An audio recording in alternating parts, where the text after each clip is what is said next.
awa otomeka moko sola moke nazana ministre awa nayebi ke bomitu na ministre boko découvrir ma ke ministre ya mboka za et nazana papa Eli Kaloubi oyo na yambi bango na sentiment ça papa Eli Kaloubi boni bien nangola nzambe papa boni yote bien makasi le lieu salinga plaisir ya mona na plateau ya 1 heure de star avec précision.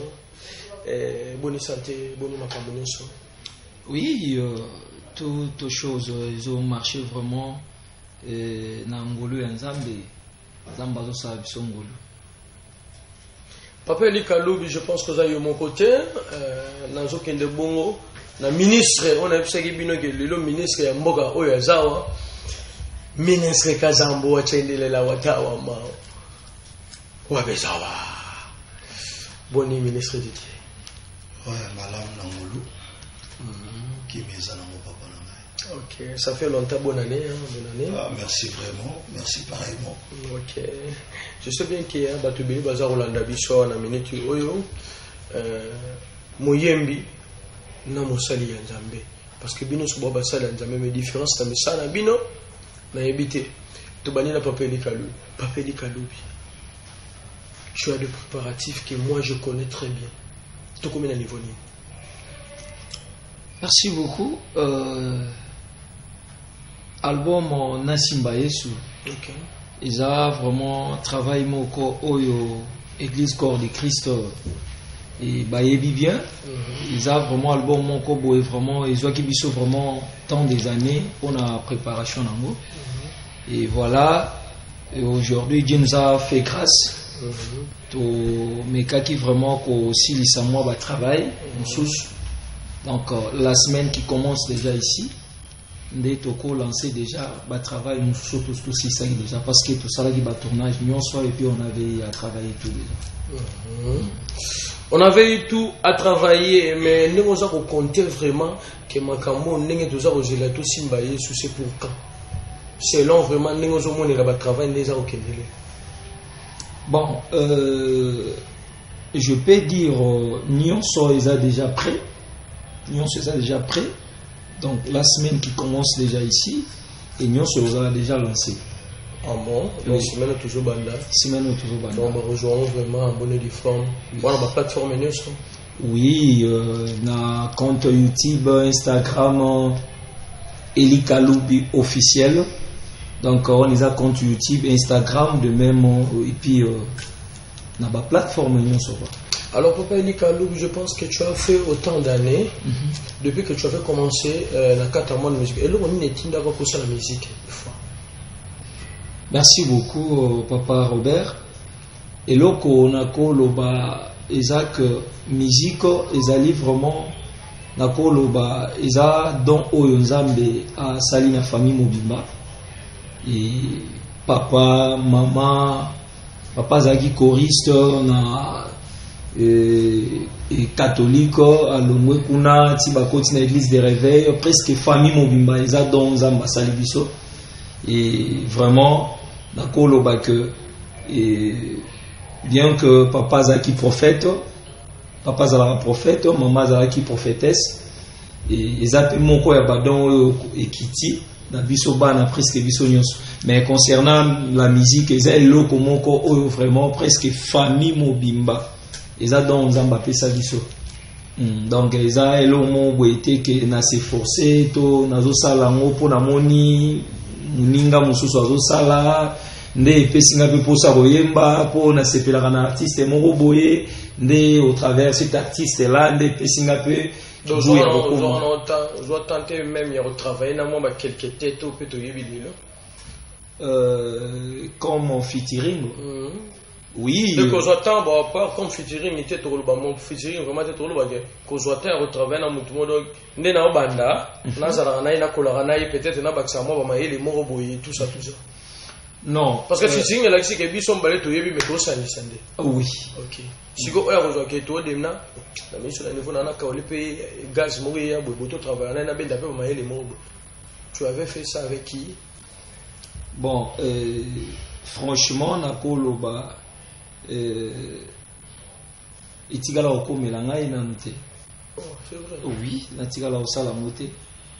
Natikala osala moté. Sauf que il y a des artistes musiciens chrétiens oyo ba inspirant ngaïpe bien que don ezali et moi ba connaissance ezali parce que j'ai été aussi encadré quand j'étais dans l'église Corps du Christ ici l'église du Réveil les noms encore m'échappent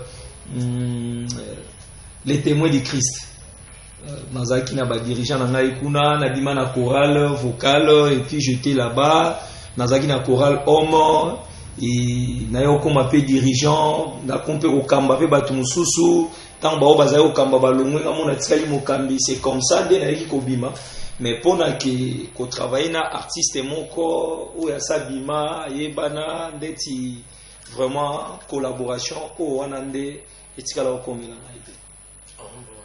Donc, il a eu mon sang.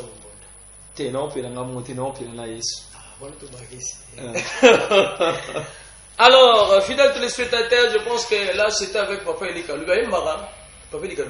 Oui, papa. Tout est gagné, on a chassé tout le monde. Pour le moment, on a nié. Aïe, tout est gagné, on a formé les gens. Papa Elika. Papa. Et là, au moins, on qui est baillot à Maïsaïo. Oh là là. Bon, le weza bongo, oche ba l'armée solide. Na oyembe la bonka zembo bango moko balinga. Chanson la bongo balinga. Yesu awatsukutsani pona koyemba tozobenga yo ye. Zamba robere mwela manyi tozobenga yo ye. Zamba ministre kazambu wanyi tozobenga yo ye. Yesu toleli na Congo tozobenga yo chingindindi chingindindi chingindindi chingindindi. Donc il y a on a vraiment nasi ba mboka mboko comprendre ya chingindindi ye on a vraiment aller directement toke sikoyo et pas ministre Kazambo wachendela otama wabeza bon papa boni la zone de l'Osiko, on a vraiment des têtes. Ouais, Kimia, tout ça, Bisobia, Kimia Nangolo, Yazambe. Ça va. Je pense que ça fait déjà quelques temps, depuis Ozalakawa, l'année passée, si je ne me trompe pas, depuis juin, juillet, je pense que l'année Oyo to Bandina vraiment année en bonne et due forme. Toliki to solo mon papa. On a vraiment tout sur la main, qui pour sur la main, ça, c'est plus ça, ma casse. Tout comme un niveau ni na makambo na biso. Gloire à Dieu. Na niveau côté Ozolobela, il y a Etonga, niveau côté Ozolobela. Na niveau ya mosala na yo, ça veut dire na Etonga, ça veut dire na activité nyon sur église. Non, ça va, ngolo ezalango, ngolo ezali toujours. Allez l'équipe l'équipe Kimia, yomoko ebi, ndena yakiao. Makambo ezo évolue na Nzambe talaka Yesu azali boso tozolanga sima makambo ezo tambola na Kimia. Makambo ezo tambola Kimia, je sais bien que tu avais aussi le message oyo ebani koko kisama pour quelque temps. Je pense que toujours quand on va vraiment aller malin pour savoir que aussitôt dit aussitôt fait. Tic tac. Le message que tu avais dit malgré l'ancire que moi Régie à Ozo, soit moins retard, il y a Rolukabo, la premier message, mais je sais bien que Troye, suite il y a Régie, peut-être que grâce à Kotalango, et arrive à Kindengeni, pour y aller la réalité et comme elle est. Ouais, moi, Ngolo Nzambe à Tchebiso, vu que Biso Oyo, Nami Benga Mingi prophète était même Umbu Moko, Oyo Nzambe a utilisé ça. Tout Sambeli, Nzambe a révélé Makambo Kolekana Namboka. On a eu aussi à parler, c'était les 31. Tout le Belaki, ils ont même là-bas image, vous allez voir ça. Ils ont même Yako Vantete, Ndenge Zamba le Bakete. Avant ça, avant le 15, le leza le 15. Et vous avez là-bas Rimer, Moko Kobima Namboka, Pebitumba. Et vous avez là-bas Soda, souvent Banda Rokota. Même là-bas parti au pouvoir. Et vous avez là-bas tout le monde très influent. Oya kosala rivière bima na poste na ye ya munene na suite eza j'aimerais que koloba boeza moi passe vaut mieux ba image sur gotier wande peuple de Dieu bakoki bango moko kotala et ko juger bon message oyo et pesa maki le 31 décembre. J'aimerais bien na to mekana moko sur la boké papa parce qu'il y a plusieurs réalités où bimela rabiso na mboka surtout pour la basale nzambe. Quand on nous dit ne jugez point, mais quand vous êtes en train de voir des choses qui ne marchent pas, est-ce que vous ne beaucoup jugez? Bon, quand vous parlez de juger point, bon, on a sur Makambwana Zame Moronde Mutu, ayebi ko juger batulaye. Mais la réalité toujours mon to juger. Na ba réalité toujours mona, mais tanga Bible lobi nyonso. Bible ne mutu a opesa yo éclaircissement ya makambo nyonso. Yo moko lobi soki déjà pesi don, apesi appel, aboto la lisusu te. Mais yo étant qu'un chrétien, tant aux homona il y a zoma na ba comportement ya ba vie ya batu lisusu. Autant Bible déjà lobi, même yemoko Satan, autres obé le diable, même na lola, zame yemoko a boiti na se, na boto la ke pouvoir te, les lo osoko komi panganga, o kompa magicien, a ose loka pouvoir wana oba kita na mona se, awa, tu vois, c'est normal, c'est pourquoi zomona, les lo o même na ba etonga misusu, même na ba place moko bo zomona, mutu full tala ba tebele. Mais mutu wana bayebi na makambo moko bo mais na makambo bayebeli wana ye bagete don na ye na appel na ye zamba botolite mais azo travailler lokola mutu moko azaka na ventilateur déjà pour écrire mais zo sanini ezo tourner mais zamba zate vu que lui étant que moi na zamba ndoko kisko ko viser otali bible otali sikona comportement mutu so mezo bala na te a yo mondo ko yeba. C'est un peu ça. Papa, est-ce que tu peux nous faire comprendre certaines choses dans la réalité où tout le monde en a bien pour comprendre des vrais ou des faux? Pour comprendre les vrais, n'a pas faux. Mais au fond, comme ça, Zamba Olobela, Zamba Olobela a retenu ça. Mais il y a pour ça, c'est un temps, mais moi je ne peux pas soit publier ça dans la télé. On est sous quelqu'un qui a Zambé. Donc, on dit que on nuire parce qu'il y a une réalité. Moi, mais tu vas couper dans mon carabon. Pas couper d'engagement. Pas couper d'engagement. Le gars peut pas Robert Kota, mais comme il m'a la terre, on a testé. Pas couper d'engagement.